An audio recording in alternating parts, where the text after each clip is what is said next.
شروع کرتا ہوں اللہ کے نام سے جو بڑا مہربان اور نہایت رحم کرنے والا ہے۔ حضرت ارباز بن ساریہ رضی اللہ تعالیٰ عنہ بیان کرتے ہیں، ایک روز رسول اللہ صلی اللہ علیہ وآلہ وسلم نے ہمیں نماز پڑھائی، پھر آپ نے اپنا رخ انور ہماری طرف کیا تو ایک بڑے بلیغ انداز میں ہمیں واعظ و نصیحت فرمائی، جس سے آنکھیں اشک بار ہو گئیں اور دل ڈر گئے۔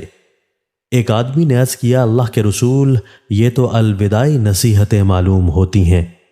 بس آپ ہمیں وصیحت فرمائیں۔ تو آپ صلی اللہ علیہ وآلہ وسلم نے فرمایا، میں تمہیں اللہ کا تقوی اختیار کرنے،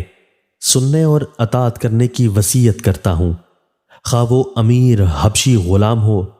کیونکہ تم میں سے جو شخص میرے بعد زندہ رہے گا وہ بہت اختلاف دیکھے گا، بس تم پر میری اور ہدایت یافتہ خلفائے راشدین کی سنت لازم ہے، بس تم اس سے تمسک اختیار کرو اور داڑھیوں کے ساتھ اسے پکڑ لو، اور دین میں نئے کام جاری کرنے سے بچو، کیونکہ دین میں ہر نیا کام بدعت ہے اور ہر بدعت گمراہی ہے۔ حضرت ابو ہریرہ رضی اللہ تعالیٰ عنہ بیان کرتے ہیں، رسول اللہ صلی اللہ علیہ وآلہ وسلم نے فرمایا،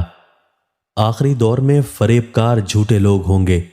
جو تمہارے پاس ایسی احادیث لائیں گے جو تم نے سنی ہوں گی نہ تمہارے آبا نے، بس اپنے آپ کو ان سے اور انہیں اپنے آپ سے دور رکھو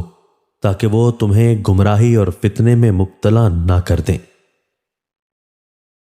دوستو، اللہ تعالی ہمیں ان احادیث مبارکہ پر عمل کرنے اور اپنی زندگیوں کو سنوارنے کی توفیق عطا فرمائے۔